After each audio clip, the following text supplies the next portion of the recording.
ನಮ್ಮ ಆಸಕ್ತಿಗಳಿಗೂ ಮತ್ತು ರಾಜಕೀಯ ಆಸಕ್ತಿಗಳಿಗೂ ತುಂಬ ವ್ಯತ್ಯಾಸ ಇರೋದ್ರಿಂದ ಎಷ್ಟೋ ಬಾರಿ ನಮ್ಮ ಮಾತುಗಳನ್ನು ಕೇಳಕ್ಕಾಗಲ್ಲ.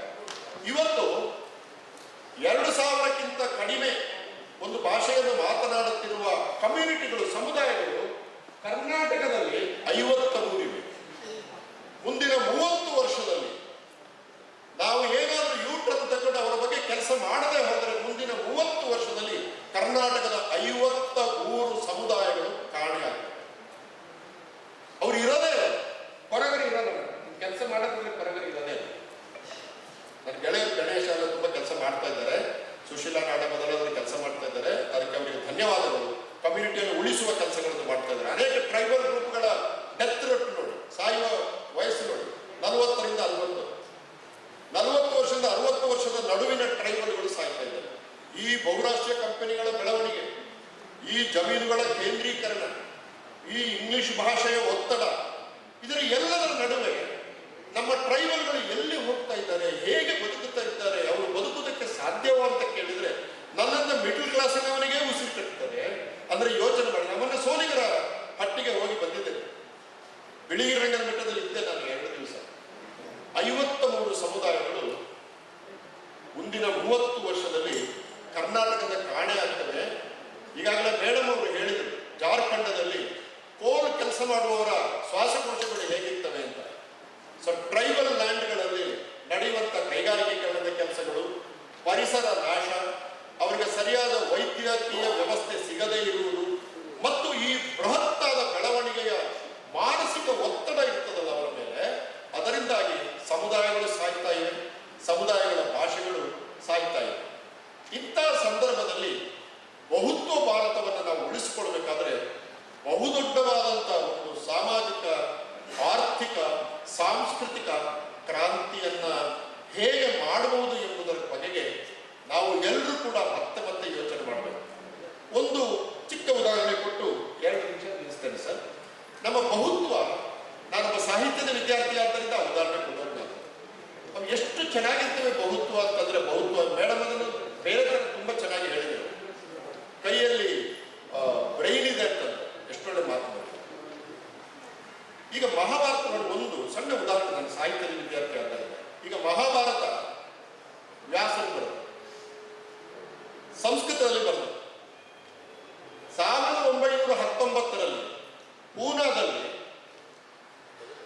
ಭಂಡಾರಕಾರ್ಸ್ ಓರಿಯೆಂಟಲ್ ರಿಸರ್ಚ್ ಇನ್ಸ್ಟಿಟ್ಯೂಟ್ ಮಾಡಿದ್ರು, ಬೋರಿ ಅಂತ ಮಾಡಿ, ಭಂಡಾರಕಾರ್ಸ್ ಓರಿಯೆಂಟಲ್ ರಿಸರ್ಚ್ ಇನ್ಸ್ಟಿಟ್ಯೂಟ್.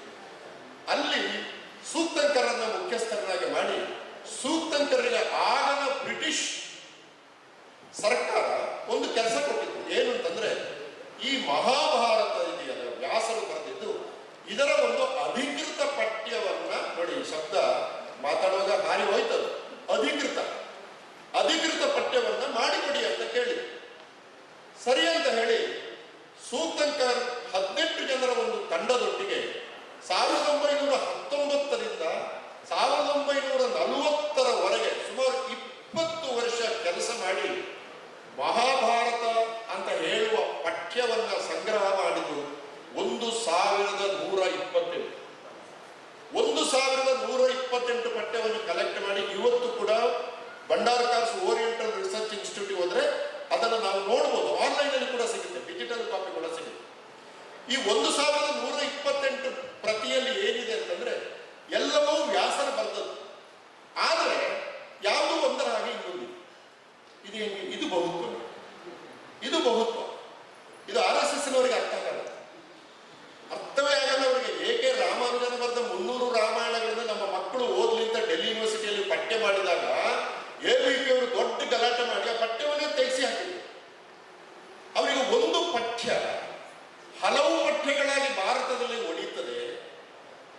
ಒಂದು ಪಠ್ಯವನ್ನು ಬರೆದರೆ ನಮ್ಮ ಇಡೀ ದೇಶವೇ ಆ ಪಠ್ಯವನ್ನು ಮರುರೂಪಿಸ್ತದೆ, ಪುನಃ ಬರೆಯುತ್ತದೆ ಎಂಬ ಕಲ್ಪನೆ RSSನವರಿಗೆ ಬರುವುದೂ ಇಲ್ಲ. ಅವರಿಗೆ ಅದನ್ನು ಹೇಳಲಿಕ್ಕೂ ಸಾಧ್ಯ. 1128 ಪಠ್ಯಗಳಲ್ಲಿ ಕೆಲವು ಮಹಾಭಾರತದ ಪಠ್ಯಗಳಲ್ಲಿ 90,000 ಶ್ಲೋಕ, ಕೆಲವರಲ್ಲಿ 1,00,000 ಶ್ಲೋಕ, ಕೆಲವರಲ್ಲಿ 1,20,000 ಶ್ಲೋಕ. ಇದು ಹೆಂಗೆ ಅಂದ್ರೆ ಪ್ರತಿ ಮಾಡುವವರು ಜೆರಾಕ್ಸ್ ಕಾಪಿ ಮಾಡಿಲ್ಲ. ಪ್ರತಿ ಮಾಡುವವರಿಗೆ ನಾನು ಮೇಲ್ಕೋಟೆಯ ಪಠ್ಯ ಇದ್ದಾರೆ,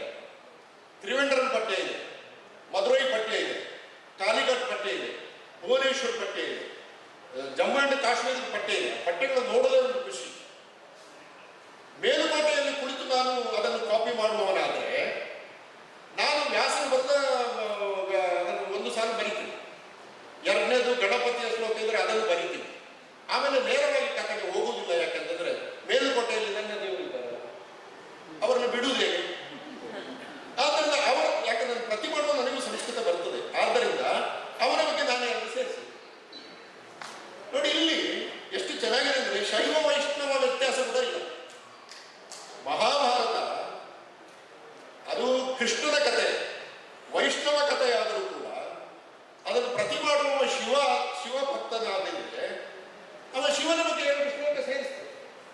ಇರಲಿ, ನನ್ನ ದೇವರು ಯಾಕೆ ಬೇಡ? ಕೆಲವರು ಅವರ ಅಪ್ಪನ ಬಗ್ಗೆ ಬರ್ತಿದ್ದಾರೆ, ನಾನು ಎಂಥ ಇದನ್ನು ಪ್ರತಿ ಮಾಡುವವ, ನಾನು ಎಂಥವನ ಮಗ ಎಂದರೆ ಬರೀತಾನೆ, 3 ಶ್ಲೋಕ ಬರೀತಾನೆ. ಅಂದ್ರೆ ಒಂದು ವ್ಯಾಸವರದ ಒಂದು ಪಠ್ಯಕ್ಕೆ ನನ್ನ ಪಠ್ಯವನ್ನು ಸೇರಿಸಿದಾಗ ಅದು ಭಿನ್ನವಾಯ್ತಾ? ಇದು ಇದು ಭಿನ್ನವಾದ. ಹಾಗಾಗಿ ಈ ಮಲ್ಟಿಪ್ಲಿಸಿಟಿ ಫೈನಲಿ ಏನು ಹೇಳ್ತದೆ ಅಂತಂದ್ರೆ ಭಾರತದ ಬಹುತ್ವವನ್ನು ಹೇಳುವುದು. ಒಂದು ಪಠ್ಯ ಹಲವು ಪಠ್ಯಗಳಾಗಿ ಒಡೆದದ್ದು ಬ್ರಿಟಿಷರಿಗೆ ಸಮಸ್ಯೆ ಆಗಿದ್ರೆ, RSSನವರಿಗೆ ಸಮಸ್ಯೆ ಆಗಿದ್ರೆ, ನಮಗದು ಶಕ್ತಿ, ಅದು ನಾವು ಏನು ಕೇಳ್ತೀವಿ ಅಂತಂದ್ರೆ ಒಂದು ಪಠ್ಯ ಹಲವು ಪಠ್ಯಗಳಾಗಿ ಒಡೆಯುವುದಕ್ಕೆ ಕಾರಣ ಏನು ಅಂತೇಳಿ ಕಾರಣ ಹುಡುಕ್ತೇವೆ. ಹಲವು ಪಠ್ಯಗಳಿಂದ ಒಂದು ಪಠ್ಯವನ್ನು ತರುವುದು ಕೆಲಸ ಅಲ್ಲ. ಒಂದು ಪಠ್ಯ ಹಲವು ಪಠ್ಯಗಳಾಗಿ ಯಾಕೆ ಒಡೆಯಿತು ಅಂತ ಕೇಳುವುದಿದೆಯಲ್ಲ, ಅದು ಮುಂದಿನ ಸಂಶೋಧನೆಯ ಕೆಲಸ ಆದಾಗ ನಮ್ಮ ಬಹುತ್ವದ ಬಗೆಗಿನ ಸಾಹಿತ್ಯಿಕ ಚರ್ಚೆಗಳಿಗೆ ಒಂದು ಬಲ ಬರ್ತದೆ ಅಂತ ಹೇಳುವುದು. ಕೊನೆಯ ಮಾತು, ಒಂದು ಬೆಂಗಳೂರಿಗೆ ತಂದು ನಿಲ್ಲಿಸ್ತೀನಿ ನನ್ನ ಉಪನ್ಯಾಸವನ್ನ. ವ್ಯಾಸ ಭಾರತ ಆಯಿತು. ಇಲ್ಲಿ ಬೆಂಗಳೂರಲ್ಲಿ ನಾನು ಕಳೆದ ವರ್ಷ ಸ್ವಲ್ಪ ಕೆಲಸ ಮಾಡಿದೆ. ಇಲ್ಲಿ ಕರಗ ನಡೀತದೆ. ಕರಗ ಧರ್ಮರಾಯನ ದೇವಸ್ಥಾನ ಇದೆ, ಕರಗ ನಡೀತದೆ. ಆ ಕರಗ ಹೋಗ್ತಿರೋರ ಹತ್ರ, ಹೆಣ್ಮಕ್ಳ ಹತ್ರ ನೀವು ಹೋಗಿ, ಅಮ್ಮ ಈ ತಲೆಯಲ್ಲಿ ಏನು ಕರಗದಲ್ಲಿ ಏನಿದೆ? ದ್ರೌಪದಿ ಅಂತ ಯೋಚನೆ ಮಾಡಿ. ವ್ಯಾಸ ಭಾರತದ ಒಂದು ಪಾತ್ರ ಬೆಂಗಳೂರಿಗೆ ಬರುವಾಗ ಮಾವಿನ ಸೊಪ್ಪು ಮತ್ತು ಮಡಿಕೆ ಒಳಗೆ ಕೂತು ಒಂದು ರಿಚುವಲ್ ಆಗೋದಿದೆಯಲ್ಲ, ಇದು ಭಾರತ. ಗಂಡಸರು ಹೆಣ್ಣಿನ ವೇಷ ಹಾಕೊಂಡು ಬರ್ತಾರೆ ನೋಡಿ, ಗಂಡು ದ್ರೌಪದಿನ ಹೋಗ್ಬೇಕು. ಯಾಕೆ ಒಂದು ವ್ಯಾಸನ ಬಹಳ ಬಲಿಷ್ಠವಾದ ಪಾತ್ರ, ಅದರ ಬಗ್ಗೆ ಬೇಕಾದಷ್ಟು ವಿವೇಚನೆಗಳಾಗಿದೆ, ನಾನು ಅದರ ಬಗ್ಗೆ ಮಾತಾಡ್ತೀನಿ. ಒಂದು ಪಾತ್ರ ಬೆಂಗಳೂರಿಗೆ ಬಂದಾಗ ಕರಗವಾಗಿ ಹೇಗೆ ಕನ್ವರ್ಟ್ ಆಗ್ತದೆ, ಯಾಕೆ ಬೆಂಗಳೂರು ಕರಗ ನಿರ್ಮಾಣ ಆಯಿತು? ಸ್ವಲ್ಪ ಮುಂದೆ ಹೋದರೆ ತಮಿಳುನಾಡಿಗೆ ಹೋದರೆ, ತಮಿಳುನಾಡಿನ ದ್ರೌಪದಿ ಅಮ್ಮನ್ನಾಗಿದೆ.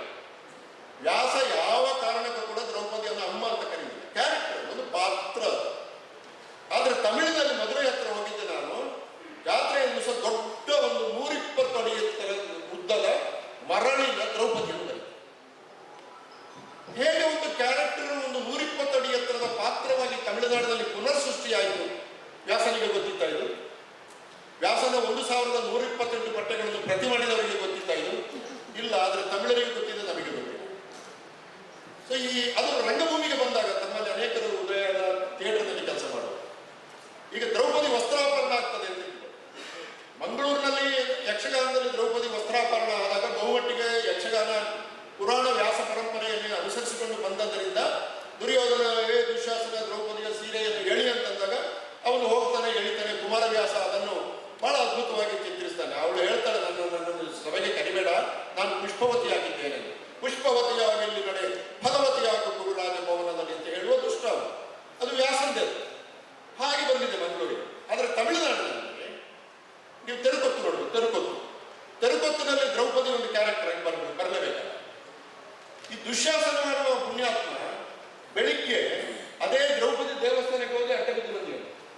ಅಮ್ಮ, ನಂದಿವತ್ತು ತೆರಕೊತ್ತು ಉಂಟು, ನನಗೆ ಒಳ್ಳೇದು ಮಾಡುವುದು ಇಲ್ಲ, ನಾವೆಲ್ಲ ಯಕ್ಷಗಾನ ಮಾಡಲಿಕ್ಕೆ ಮೊದಲು ಮನಸ್ಸಿನ ಒಳಗೆ ಇವತ್ತು ನನ್ನ ವೇಷ ಒಳ್ಳೆದಾಗಲಿ ಅಂತ ಒಂದು ಪ್ರಾರ್ಥಿಸಿಕೊಳ್ಳೋದು ಉಂಟು. ಅದು ನಮ್ಮ ಇನ್ಫೀರಿಯಾರಿಟಿ ಅಥವಾ ಏನು ಶಕ್ತಿ ಬರಲಿ ಅಂತ.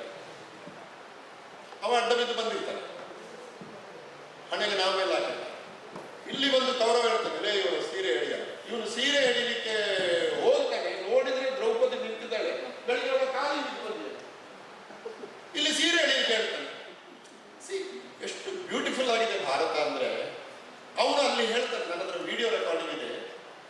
ಅವನು ಹೇಳ್ತಾನೆ, ಅಮ್ಮ ನೀನು ನಮ್ಮ ತಾಯಿ, ನೀನು ಸಕಲರನ್ನು ರಕ್ಷಿಸುವ ತಾಯಿ, ನನ್ನ ಮನೆಯನ್ನ, ದನಗಳನ್ನ, ಮಕ್ಕಳನ್ನ ನೀನು ರಕ್ಷಿಸು.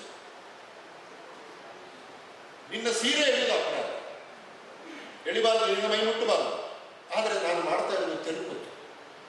ಆದ್ದರಿಂದ ಒಬ್ಬ ನಟನಾಗಿ ನಾನು ಈ ಕೆಲಸ ಮಾಡಿದ್ದೇನೆ, ನನ್ನ ತಪ್ಪಿದ್ರೆ ದಯವಿಟ್ಟು ಕ್ಷಮಿಸು ಅಂತ ಹೇಳಿ ದ್ರೌಪದಿಯ ಕಾಲಿಗೆ ಬಿದ್ದು ಅವಳ ಕಾಲು ಮುಟ್ಟಿ ನಮಸ್ಕಾರ ಮಾಡಿ ಮತ್ತೆ ಸೀರೆ ಎಳಿಲಿಕ್ಕೆ ಶುರು ಮಾಡ್ತಾರೆ. ಈಗ ಯೋಚನೆ ಮಾಡಿ, ವ್ಯಾಸ ಏನಾದರೂ ನೋಡಿದ್ರೆ ಅದನ್ನು ಅವ ಕ್ಷಣದಲ್ಲಿ ಆತ್ಮಹತ್ಯೆ ಮಾಡಿಕೊಳ್ಳೋದು ಇರ್ಲಿಕ್ಕೆ ಸಾಧ್ಯವೇ ಇಲ್ಲ. ನಾನು ಬರೆದ ದುಶ್ಯಾಸನ ಇರ್ತದೆ, ನಾನು ಬರೆದ ಪೆರುಮತ್ನವರು ಮಾಡಿದ್ದೆ ಅಂತ. ಇದು ಭಾರತದ ಬಹುತ್ವ. ಈ ಬಹುತ್ವದ ನಿರೂಪಣೆಗಳನ್ನ, ಭಾಷೆಯಲ್ಲಿ ಹುಟ್ಟಿಕೊಳ್ಳುವ ಬಹುತ್ವದ ಭಾವಗಳನ್ನು ಉಳಿಸಿಕೊಳ್ಳಿಕ್ಕೆ ಪ್ರಯತ್ನ ಮಾಡುವುದು ಬಹಳ ದೊಡ್ಡ ಸವಾಲಾಗಿದೆ. ಯಾಕಂದ್ರೆ ಭಾಷೆಗಳು ಸಾಯ್ತಾ ಇವೆ, ಇಂಗ್ಲಿಷ್ ವ್ಯಾಪಕವಾಗಿದೆ. ಕರ್ನಾಟಕದಲ್ಲಿಯೇ 8,500 ಕನ್ನಡ ಶಾಲೆಗಳು ಮುಚ್ಚಿ ಹೋಗಿವೆ. ಇವತ್ತಿನ ಪೇಪರ್ನಲ್ಲಿ 9 ಶಾಲೆಗಳಿಗೆ 0 ಅಟೆಂಡೆನ್ಸ್ ಬಂದಿದೆ. ಉತ್ತರ ಕನ್ನಡದ 11 ಶಾಲೆಗಳು ಮೊನ್ನೆ ಮುಚ್ಚಿ ಹೋದವು.